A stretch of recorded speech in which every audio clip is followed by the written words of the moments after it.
Hello मेरे प्यारे बच्चों, कैसे हैं आप सब। Hope you all are fine. Welcome to logistic chemistry. तो बच्चा, आज मैंने +1 की केमिस्ट्री स्टार्ट करने जा रही हूँ, जिसमें मैं फर्स्टली ऑर्गेनिक केमिस्ट्री स्टार्ट करने जा रही हूँ। तो बच्चा, आपको पहले ये पता होना चाहिए, अब छोटी क्लासेस से साइंस पढ़ते आ रहे हैं तो ऑफकोर्स आप बायो भी पढ़ते हैं, उसमें फिजिक्स भी पढ़ते हैं, केमिस्ट्री भी पढ़ते हैं। तो आगे इनको भी हम आगे फर्दर डिवाइड करते हैं। जैसे केमिस्ट्री है क्या, मोस्टली केमिस्ट्री में हम क्या पढ़ते हैं, मैटर की स्टडी करते हैं, है ना, कंपाउंड्स पढ़ते हैं। ठीक है, तो केमिस्ट्री को भी आगे हम फर्दर 3 पार्ट्स में डिवाइड करते हैं, that is physical chemistry, organic chemistry and inorganic chemistry. तो फिजिकल केमिस्ट्री का क्या मतलब है, जिसमें हम लॉज वगैरह पढ़ते हैं और उनको कहाँ कहाँ उनकी एप्लीकेशंस हैं वो पढ़ते हैं। ठीक है, इनऑर्गेनिक केमिस्ट्री में हम पीरियोडिक टेबल पढ़ते हैं, एलिमेंट्स की स्टडी करते हैं, है ना। आपने 10th में 5th चैप्टर पढ़ा है ना, पीरियोडिक टेबल वाला, है ना।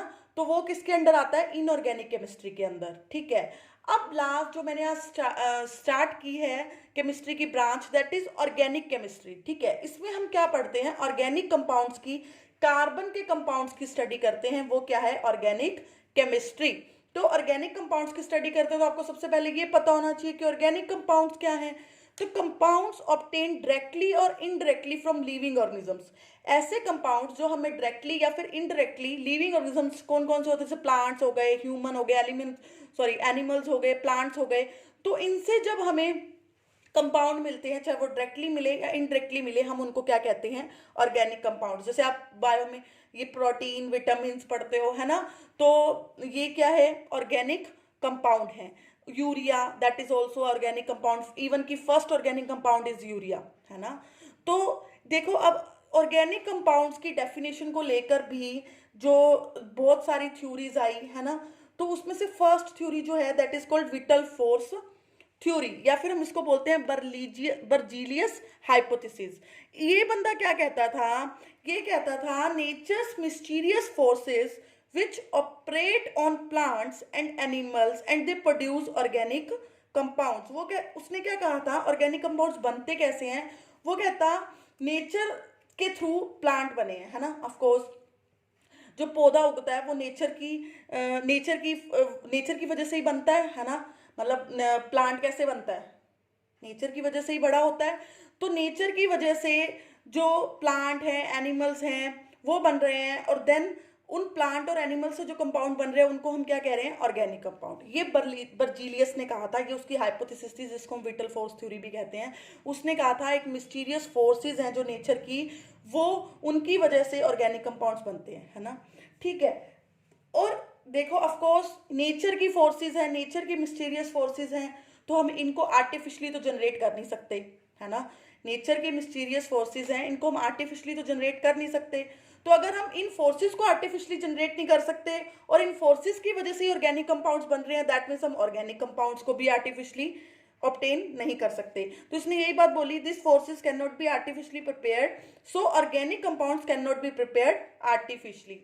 उसने कहा था, दोबारा आई रिपीट इट, कि नेचर की मिस्टीरियस फोर्सेस की वजह से ऑर्गेनिक कंपाउंड्स बनते हैं। मतलब जो नेचर्स मिस्टीरियस फोर्सेस है वो प्लांट पे, एनिमल्स पे एप्लीकेबल करता है, अप्लाई करता है, देन उससे ऑर्गेनिक कंपाउंड्स बनते हैं। ठीक है, पर फिर उसका क्या मतलब हुआ, अब जो नेचर की मिस्टीरियस फोर्सेस हैं वो हम नेचुरली ही ऑब्टेन करेंगे, है ना, उसको हम आर्टिफिशियली नहीं बना सकते।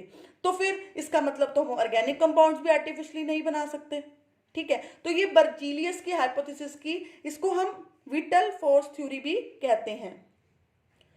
तो बर्जीलियस की थ्योरी के बाद वोलर नाम का साइंटिस्ट आया, जिसने क्या कहा, उसने जो बर्जीलियस था उसकी थ्योरी को गलत प्रूव किया। उसने कहा ऐसा कुछ नहीं है भाई कि सिर्फ ये नेचर से ही बनेंगे, हम इसको आर्टिफिशियली भी प्रिपेयर कर सकते हैं। तो उसने क्या बनाया, जो first organic compound that is urea, उसने यूरिया बनाया with the help of an inorganic compound. देखो, ऑर्गेनिक कंपाउंड्स कौन से हैं, जो लिविंग थिंग से हमें मिलते हैं ना, प्लांट्स, एनिमल। और यहाँ तक तो बात ठीक थी, पर बर्जीलियस कहता है ये तो मिलते भी नेचर की वजह से हैं। तो अगर नेचुरल कोई फोर्सेस हैं उसकी वजह से हमें अगर मिल रहे हैं तो हम इनको आर्टिफिशियली ऑब्टेन नहीं कर सकते, है ना। पर उसके बाद जो वूलर था उसने कहा ना भाई, इसको आर्टिफिशियली भी हम तैयार कर सकते हैं। उसने क्या किया, फर्स्ट ऑर्गेनिक कंपाउंड बनाया यूरिया, बट किसके हेल्प के थ्रू, इनऑर्गेनिक कंपाउंड के थ्रू। तो a German chemist that made an interesting discovery, he obtained urea, जो हमारे नॉर्मली हमारे यूरिन में प्रेजेंट होता है, उसने बनाया किससे था, इनऑर्गेनिक कंपाउंड की हेल्प से। वो कौन सा कंपाउंड था, अमोनियम साइनेट। ये फॉर्मूला होता है अमोनियम साइनेट का, NH4NCO, आपको ध्यान रखना है। इसकी हेल्प से उसने क्या बनाया, यूरिया बनाया, है ना। यूरिया का फॉर्मूला ये होता है, ये भी आपको ध्यान रखना है। तो इनऑर्गेनिक कंपाउंड से उसने ऑर्गेनिक कंपाउंड बनाया, दैट मीन्स जो बर्जीलियस की थ्योरी थी वो यहाँ पे गलत प्रूव हुई। और ये बेटा मैंने ये जो रिएक्शन लिखी है, मैंने जो अमोनियम साइनेट है उसको बना के दिखाया है। तो आपको जस्ट इतना ध्यान रखना है कि उसने इनऑर्गेनिक से ऑर्गेनिक कंपाउंड बनाया था, अमोनियम साइनेट से उसने क्या बनाया था, यूरिया बनाया था। तो so this theory clearly demonstrate that no mysterious force was required in formation of organic compound. तो इससे हमें क्या पता चला, जो बर्जीलियस कहता था कि हमें एक मिस्टीरियस फोर्स चाहिए होता है ऑर्गेनिक कंपाउंड को बनाने के लिए, जो हमें नेचर से मिलता है, और तो उसको जो गलत प्रूव किया वूलर ने, उसने क्या कहा, ऐसा कुछ नहीं है। उसने एक डेमोस्ट्रेशन भी दिया, उसने यूरिया की फॉर्मेशन की, that is the first organic compound, ठीक है। उसने यूरिया को किससे बनाया, with the help of inorganic compound that is ammonium cyanate. तो यहाँ से जो बर्जीलियस था उसकी थ्योरी गलत होके वूलर ने क्या कह दिया कि मैंने इसको क्लियरली डेमोस्ट्रेट कर दिया है कि कोई मिस्टीरियस फोर्स जो है उसकी कोई रिक्वायरमेंट नहीं है हमें अगर ऑर्गेनिक कंपाउंड बनाना है तो। उसके बाद देखो modern organic chemistry, modern theory आई। देखो फर्स्ट बर्जीलियस ने कहा कि विटल फोर्सेस होते हैं, मिस्टीरियस फोर्सेस होते हैं जिससे ऑर्गेनिक कंपाउंड्स बनते हैं और ये आर्टिफिशियली हम प्रिपेयर नहीं कर सकते। उसके बाद वूलर की सिंथेसिस आई, उसने कहा नहीं भाई ऐसा कुछ नहीं है, हम आर्टिफिशियली इसको प्रिपेयर कर सकते हैं। उसने फर्स्ट ऑर्गेनिक कंपाउंड बनाया that is urea with the help of inorganic compounds, ठीक है। उसके बाद मॉडर्न ऑर्गेनिक केमिस्ट्री जो हम पढ़ते हैं, कोल्बे ने क्या कहा, कहता ये तो इवन ऑर्गेनिक कंपाउंड्स हम अपनी लेबोरेटरी में भी बना सकते हैं। उसने इनऑर्गेनिक कंपाउंड से एसिटिक एसिड बनाया इन लेबोरेटरी, और क्या कहा कि हम इसको जो ऑर्गेनिक कंपाउंड्स हैं that can be easily synthesized in the laboratory also. तो मतलब यहाँ पे तो बिल्कुल ही बर्जीलियस का बट्ठा गुल हो गया। इसने तो बिल्कुल ही, कॉल्बे ने तो प्रूव कर दिया कि भाई इसको तो हम लेबोरेटरी में भी इजीली बना सकते हैं। हम इनऑर्गेनिक कंपाउंड से, उसने इनऑर्गेनिक कंपाउंड से एसिटिक एसिड बनाया। इनऑर्गेनिक कंपाउंड उसने CH3CHO से बनाया था एसिटिक एसिड। एसिटिक एसिड क्या होता है, दैट इज CH3COOH। तो यहाँ उसने उसकी ऑक्सीडेशन की थी और जिससे उसको क्या मिल गया था, एसिटिक एसिड। यहाँ पे उसने एसिटाल्डिहाइड लिया, मतलब एक्चुअली में हुआ क्या था, उसने कार्बन लिया, हाइड्रोजन लिया, इलेक्ट्रिसिटी के थ्रू एसिटालीन बनाया, देन सल्फ्यूरिक एसिड लेके एसिटाल्डिहाइड बनाया, then after oxidation acetic acid बनाया। बट आपको एक अभी याद रखने की जरूरत नहीं, आपको जस्ट इतना याद रखना है कि कोल्बे की सिंथेसिस क्या थी, कोल्बे का प्रोसेस क्या था। उसने इनऑर्गेनिक कंपाउंड से एसिटिक एसिड बनाया था, और जैसे उसने ये लिया था एसिटाल्डिहाइड CH3CHO, उसकी ऑक्सीडेशन करके क्या बनाया था, एसिटिक एसिड। तो जनरली अब इन शॉर्ट हम क्या कह सकते हैं, ऑर्गेनिक कंपाउंड्स ऐसे कंपाउंड्स हैं जिसमें कार्बन और हाइड्रोजन होंगे, या फिर कार्बन और हाइड्रोजन के साथ समटाइम्स कुछ अदर एलिमेंट्स भी होंगे, लाइक ऑक्सीजन हो गया, नाइट्रोजन हो गया, सल्फर हो गया, एक्स हो गया। X here is a halogen, कुछ भी हो सकता है, ये क्लोरीन, आयोडीन, फ्लोरीन एक्सेट्रा कुछ भी हो सकता है, ठीक है। तो ऑर्गेनिक कंपाउंड्स क्या हो गए, compounds containing carbon and hydrogen as main element. Main element carbon hydrogen होंगे along with sometimes some other elements like halogen, nitrogen, oxygen, तो वो क्या होंगे, ऑर्गेनिक कंपाउंड्स। ये जो थ्योरीज थी इनसे हमने कंक्लूजन निकाला था कि क्या है एक्चुअली में ऑर्गेनिक कंपाउंड्स। और on the other hand inorganic compounds कौन से होंगे, जो जिसमें कार्बन एटम के अलावा कुछ अदर एलिमेंट्स होंगे, like inorganic chemistry on the other hand is defined as chemistry of all other elements then carbon, जिसमें कार्बन ना होके और एलिमेंट्स की हम स्टडी करते हैं, दैट इज इनऑर्गेनिक केमिस्ट्री। और ऑर्गेनिक केमिस्ट्री में हम क्या पढ़ते हैं, कार्बन से, और कार्बन और हाइड्रोजन मेन एलिमेंट होंगे और उसके अलावा भी अदर एलिमेंट्स भी प्रेजेंट हो सकते हैं। बट इनऑर्गेनिक कंपाउंड्स में क्या होंगे, कार्बन के अलावा अदर एलिमेंट्स ही होंगे। तो we can say that organic chemistry. अच्छा उसके बाद देखो अब क्या कह सकते हैं हम, ऑर्गेनिक कंपाउंड कार्बन और हाइड्रोजन से मिलके बने हैं। तो हाइड्रोजन और कार्बन से मिलके जो कंपाउंड्स बनते हैं that are called hydrocarbon. Hydro का मतलब हाइड्रोजन, कार्बन तो कार्बन है ही, तो कार्बन और हाइड्रोजन से मिलके जो कंपाउंड्स बनते हैं that are hydrocarbons. Compound containing elements carbon and hydrogen that are called hydrocarbons. So we can say that organic chemistry may more precisely be defined as the chemistry of hydrocarbon. तो हम क्या कह सकते हैं, organic chemistry है क्या actually में, the study of hydrocarbons. Hydrocarbons ऐसे कंपाउंड जो हाइड्रोजन प्लस कार्बन से बने, या फिर हम कह सकते हैं the study of hydrocarbons and their derivative. Derivative क्या होता है, कार्बन और हाइड्रोजन का जो कंपाउंड बना है, अगर उसमें से मैं एक हाइड्रोजन हटा के कोई और एटम लगा दूं या ग्रुप लगा दूं तो वो क्या हो जाएंगे, डेरिवेटिव। अभी मैं आपको एग्जांपल दूंगी, डोंट वरी। तो इतना याद रखो, ऑर्गेनिक कंपाउंड्स हैं क्या, जो कार्बन और हाइड्रोजन से मिलके बने हैं, और उन ऐसे कंपाउंड्स को हम क्या कहते हैं, हाइड्रोकार्बन्स। तो हाइड्रोकार्बन्स या फिर ऑर्गेनिक केमिस्ट्री क्या है, स्टडी ऑफ हाइड्रोकार्बन और study of derivatives of hydrocarbons. Derivatives मतलब अगर कोई कार्बन और हाइड्रोजन से बना कोई कंपाउंड है, उसमें एक हाइड्रोजन हटा के कोई और अदर एलिमेंट लगा दूं, अदर एटम लगा दूं, तो वो क्या हो जाएगा, डेरिवेटिव ऑफ दैट हाइड्रोकार्बन। अब देखो, हाइड्रोकार्बन भी दो तरह के होते हैं, सैचुरेटेड हाइड्रोकार्बन और अनसैचुरेटेड। सैचुरेटेड हाइड्रोकार्बन, देखो हाइड्रोकार्बन जिसमें कार्बन और हाइड्रोजन है, तो इसमें कार्बन और हाइड्रोजन है, इसमें भी कार्बन और हाइड्रोजन है, इसमें भी कार्बन और हाइड्रोजन है, तो ये सारे हाइड्रोकार्बन हैं। पर सैचुरेटेड हाइड्रोकार्बन कौन से होंगे, जिसमें कार्बन और कार्बन के बीच में सिंगल बॉन्ड होगा।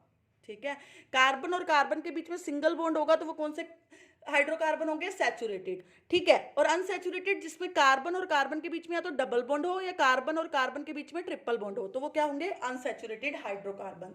हाइड्रोकार्बन जिसमें कार्बन और हाइड्रोजन हो, सैचुरेटेड जिसमें कार्बन और कार्बन के बीच में सिंगल बॉन्ड हो, अनसैचुरेटेड जिसमें कार्बन और कार्बन के बीच में डबल बॉन्ड हो या फिर ट्रिपल बॉन्ड हो, वो क्या होंगे, अनसैचुरेटेड हाइड्रोकार्बन। तो नेक्स्ट बच्चा, डेरिवेटिव्स ऑफ हाइड्रोकार्बन क्या होते हैं। डेरिवेटिव्स ऑफ हाइड्रोकार्बन मैंने तुम्हें बताया था, कोई भी एक हाइड्रोकार्बन लूं मैं, उसमें से कोई एक एच हटा के क्या लगा दूं, 1 2 3 4 जितने मर्जी एच हटा के, मतलब अगर मैंने वहां पे एच हटा के कोई अदर एलिमेंट या एटम लगाया, दैट मीन्स वो उसका क्या है, डेरिवेटिव है। जैसे अब देखो CCl4, अब तुम तो कहोगे CCl4 इसमें कार्बन है, हाइड्रोजन तो है नहीं, that means this is not a hydrocarbon. आपकी तरफ से ये हाइड्रोकार्बन नहीं है, बट बेटा दिस इज हाइड्रोकार्बन, ये हाइड्रोकार्बन ही है। कैसे, ये हाइड्रोकार्बन किसका है, डेरिवेटिव है हाइड्रोकार्बन। अगर मैं मिथेन ले लूँ CH4 और उसका मैं क्या करूँ, हाइड्रोजन हटा के उसकी जगह Cl लगा दूँ, तो ये क्या बन गया, डेरिवेटिव बन गया किसका, इस हाइड्रोकार्बन का। तो दैट मीन्स ये भी क्या है, एक ऑर्गेनिक कंपाउंड है। ठीक है, तो हाइड्रोकार्बन में अगर मैं उसके हाइड्रोजन हटा के कोई अदर एलिमेंट या अदर एटम इंट्रोड्यूस कर रही हूं, तो वो क्या होगा, डेरिवेटिव ऑफ दैट हाइड्रोकार्बन। तो यहाँ पे मैंने मिथेन लिया था, अगर मैंने इसके चारों एच हटा के Cl लगा दिए, तो अब ये क्या बन गया, डेरिवेटिव बन गया। ठीक है, तो ये नहीं कहेंगे कि हम ये हाइड्रोकार्बन नहीं है, ऑर्गेनिक कंपाउंड नहीं है, that is also an organic compound. ठीक है, तो आगे देखो, सैचुरेटेड हाइड्रोकार्बन जिसमें सिंगल बॉन्ड होगा, अनसैचुरेटेड जिसमें डबल और ट्रिपल बॉन्ड होगा। अब देखो, जब कार्बन और कार्बन के बीच में सिंगल बॉन्ड होगा तो हम क्या कहेंगे, दैट इज अल्केन। ठीक है, जब कार्बन और कार्बन के बीच में डबल बॉन्ड होगा तो that is alkyne, triple bond होगा तो दैट इज अल्काइन। बस मतलब अल्क वर्ड तो सेम है, अगर सिंगल है तो एन, डबल है तो इन, एंड ट्रिपल है तो आइन, है ना, यही हुआ ना। अगर सिंगल है तो एन, डबल है तो इन और ट्रिपल है तो आइन, तो बनेगा क्या, अल्केन, अल्कीन, अल्काइन। ठीक है, अब देखो ऑर्गेनिक कंपाउंड्स में बॉन्डिंग कैसी होती है। ऑर्गेनिक कंपाउंड में आपने 10th में भी पढ़ा है, 4th चैप्टर था आपका carbon its compound, first topic था कार्बन और कार्बन के बीच में बॉन्डिंग कैसी होती है, कोवलेंट बॉन्डिंग होती है। कोवलेंट बॉन्ड क्या होता है, जो म्यूचुअल शेयरिंग से बनता है। जैसे यहाँ पे मैंने मिथेन लिया, CH, 4 H होते हैं, इसमें कार्बन है, तो यहाँ C और H के बीच में कैसी बॉन्डिंग है, कोवलेंट बॉन्डिंग। क्यों, क्योंकि इस बॉन्ड में इन्होंने क्या किया है, शेयरिंग की है। एक इलेक्ट्रॉन कार्बन का, एक इलेक्ट्रॉन हाइड्रोजन का, यहाँ पे भी एक कार्बन एक हाइड्रोजन, एक कार्बन एक हाइड्रोजन, एक कार्बन एक हाइड्रोजन। दैट मीन्स यहाँ पे म्यूचुअल शेयरिंग से जो बॉन्ड बनता है उसको हम क्या कहते हैं, कोवलेंट बॉन्डिंग। इन शॉर्ट अगर मैं कहूँ ए और बी के बीच में बॉन्ड बन रहा है, तो यहाँ जो ये बॉन्ड बना है इसमें दोनों का 50-50 कंट्रीब्यूशन है। एक इलेक्ट्रॉन ए ने दिया है और एक इलेक्ट्रॉन बी ने दिया है, ठीक है। तो यहाँ पे कौन सी बॉन्डिंग है, दैट इज कोवलेंट बॉन्डिंग। तो अब देखो, अगर मैं जनरल फॉर्मूला की बात करूं तो एल्केन का जनरल फॉर्मूला क्या होता है, CnH2n+2। एल्कीन का होता है CnH2n, एल्काइन का होता है CnH2n-2। इसका क्या मतलब है, यहाँ पे मतलब है जितने कार्बन होंगे उसके डबल हाइड्रोजन का 2 कार्बन और फालतू होंगे। जैसे मान लो मेरे पास 2 कार्बन है तो हाइड्रोजन कितने होंगे, इसका डबल 4 और +2 6। तो अल्केन क्या होगा, C2H6, ये क्या होगा, इथेन, ठीक है। अल्कीन, अब इसमें क्या होगा, जितने कार्बन एटम होंगे उसके डबल क्या होंगे, हाइड्रोजन होंगे। लाइक इथीन मैंने लिखना है तो C2H4 होगा, ठीक है। अल्काइन, अगर मुझे इथाइन लिखना है तो जितने कार्बन एटम होंगे उसके डबल का 2 कम, इसका डबल 4, 4 का 2 कम 2। तो एल्काइन इथाइन क्या होगा, C2H2। तो ये फॉर्मूलाज याद रखने हैं आपको। याद क्या रखने हैं, जनरल मैंने आपको बता ही दिया है कि एल्केन में क्या हो रहा है, कार्बन एटम जितने मैंने लिए हैं उसके डबल हाइड्रोजन के 2 और फालतू होंगे। अगर कार्बन मैंने 2 लिए हैं तो हाइड्रोजन डबल मतलब 4 और उसमें 2 और मतलब 6, ठीक है। एल्कीन में क्या होगा, जितने कार्बन एटम उसके double hydrogen atom, that is मैंने 2 कार्बन लिया तो हाइड्रोजन 4। एल्काइन में क्या होगा, जितने कार्बन एटम उसके डबल हाइड्रोजन में से 2 कम हाइड्रोजन, मतलब C2, अगर मैंने 2 कार्बन लिए हैं तो हाइड्रोजन कितने होंगे, डबल कितना हुआ 4, उसमें से 2 माइनस कर दो 2, C2H2। मतलब अल्केन फैमिली क्या होगी, CH मतलब CH4 फिर C2H6, क्योंकि इसमें क्या हो रहा है, C2 डबल 4 4 और 2 6, ठीक है। अगर मैंने 3 कार्बन लिए हैं तो 3 का डबल 6 + 2 8 हाइड्रोजन हो गए इसमें, क्योंकि इसका जनरल फॉर्मूला यही है ना, CnH2n+2। अगर मैंने 4 कार्बन लिए हैं तो इसका डबल 8 और 8 में 2 ऐड करूंगी 10, तो 10 हाइड्रोजन होंगे, ठीक है। तो यहाँ पे देखो अल्केन फैमिली है इसलिए एन तो आना ही है। अगर 1 कार्बन होगा तो मिथ, अगर 2 कार्बन होंगे तो इथ, 3 कार्बन होंगे तो प्रॉप, 4 कार्बन होंगे तो ब्यूट। ये आपने 10th में भी किया है कार्बन कंपाउंड में, और अभी अभी रिसेंटली पढ़कर आए हो, तो आई डोंट थिंक सो कि आपको ये पता नहीं होगी चीजें, पर अगर नहीं भी पता तो मैंने रिपीट कर दी हैं, ठीक है। तो एल्कीन, एल्कीन का जनरल फॉर्मूला क्या है, CnH2n, मतलब जितने कार्बन एटम उसका डबल हाइड्रोजन। C2H4 2 कार्बन तो हाइड्रोजन 4 डबल हो गए, C3 3 कार्बन तो डबल 6, C4 डबल तो 8, C5 डबल तो 10, है ना। तो ये क्या होगा, 2 कार्बन है तो अब इसमें एल्कीन है तो इन तो सबके पीछे आएगा, 2 कार्बन तो इथ, 3 कार्बन तो प्रॉप, 4 तो ब्यूट, 5 तो पेंट, 6 कार्बन तो हेक्स, 7 कार्बन तो हेप्ट, 8 कार्बन तो ऑक्ट, 9 कार्बन तो नॉन, 10 कार्बन तो डेक, ठीक है, डेकीन, 11 कार्बन तो अनडेक, अनडेकीन बन जाएगा, ठीक है। अगर 12 कार्बन है तो डूडेक, डूडेकीन, ठीक है। 9 कार्बन है तो नोनीन, नॉन वर्ड यूज करते हैं, प्रीफिक्स नॉन लगाते हैं। 10 है तो प्रीफिक्स डेक लगता है, प्रीफिक्स मतलब जो आगे लगाते हैं हम। 11 है तो अनडेक लगाते हैं, 12 है तो डूडेक लगाते हैं, ठीक है। अब same alkyne family, alkyne family का क्या है फॉर्मूला, CnH2n-2, जितने कार्बन है उसके डबल हाइड्रोजन में से 2 कब हाइड्रोजन होंगे, है ना। तो कार्बन मैंने लिए 2, ठीक है, 2 का डबल 4, पर 4 में से मेरे को 2 माइनस भी करने हैं तो 4 में से 2 गए 2, तो हाइड्रोजन कितने रह जाएंगे 2। C3H4 कार्बन कितने लिए हैं मैंने 3, तो डबल 6, 6 में से 2 गए 4, तो हाइड्रोजन कितने बचेंगे 4। कार्बन मैंने कितने लिए हैं 4, तो डबल 8, 8 में से 2 गए 6, तो हाइड्रोजन कितने रह गए 6। कार्बन मैंने लिए हैं 5, 5 का डबल 10, बट मैंने 2 माइनस करना है, दैट इज 8। सेम होगा ethyne, propyne, butyne, pentyne, same, hexyne, heptyne, octyne, nonyne, decyne, undecyne, dodecyne. Clear है, होप आपको इतना क्लियर होगा, क्योंकि ये बेसिक सा था जो हम वैसे 10th में भी पढ़ के आए हैं, बट इसको हम नॉमेनक्लेचर में और अच्छे से करेंगे, तो कोई घबराने वाली बात नहीं है, हम बहुत डिटेल में पढ़ेंगे, टेंशन नहीं लेने का, ठीक है। उसके बाद हमने पढ़ना है स्ट्रक्चरल फॉर्मूला। स्ट्रक्चर फॉर्मूला में सबसे पहला फॉर्मूला आता है कंप्लीट फॉर्मूला। कंप्लीट फॉर्मूला जिसमें हम बॉन्ड को लाइन से दिखाते हैं और लोन पेयर को हम डॉट से दिखाते हैं। जैसे अब देखो मैंने लिखा CH4, तो बॉन्ड से जो बॉन्ड है उसको मैंने लाइन से दिखाया है ना, कि C और H के बीच का जो बॉन्ड है उसको मैंने इस लाइन से दिखाया, फिर ये लाइन से दिखाया है, तो बॉन्ड को मैंने लाइन से दिखाना है, और लोन पेयर को डॉट से, जहां पे लोन पेयर आ रहा है वहां डॉट से। जैसे मैंने ये एग्जांपल लिया है CH3OH, है ना।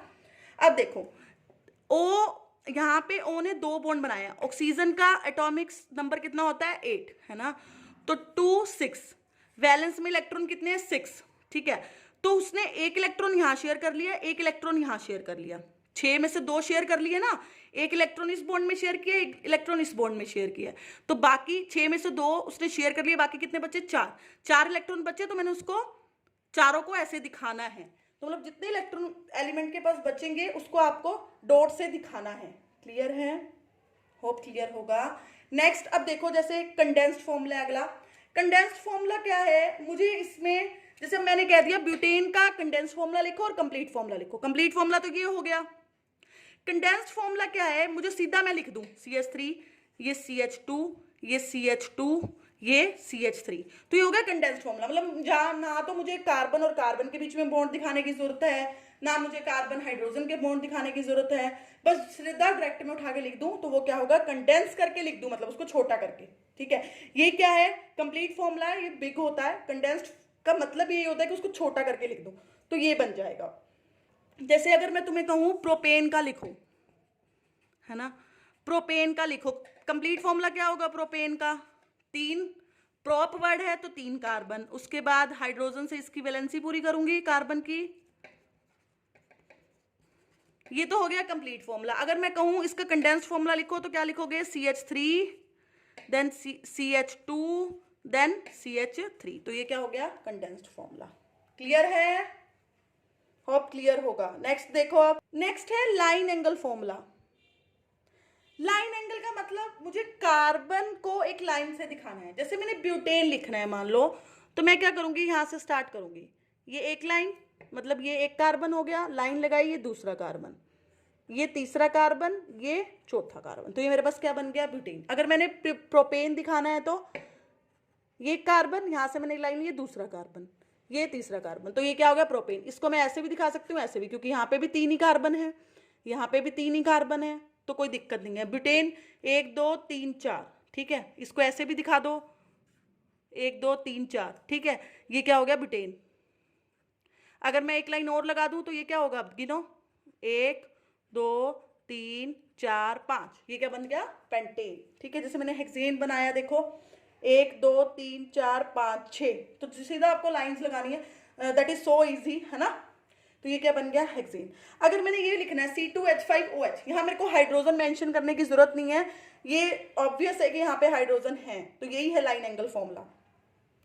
अगर मैंने कहूँ C2H5OH है, तो अब देखो C2 मतलब एक कार्बन देन 2 कार्बन, अब OH है ना, तो इसको मुझे लिखना पड़ेगा, तो OH को मैं यहाँ पे लिखूंगी OH, मतलब अगर कार्बन और हाइड्रोजन के अलावा कोई और एलिमेंट है तो we have to mention it, वो हमें वहां लिखना पड़ेगा, ठीक है। जैसे मैंने C2H5OH लिखना था, C2 एक कार्बन दूसरा कार्बन और उसके बाद OH है, तो वो मैंने यहाँ पे लिख दिया।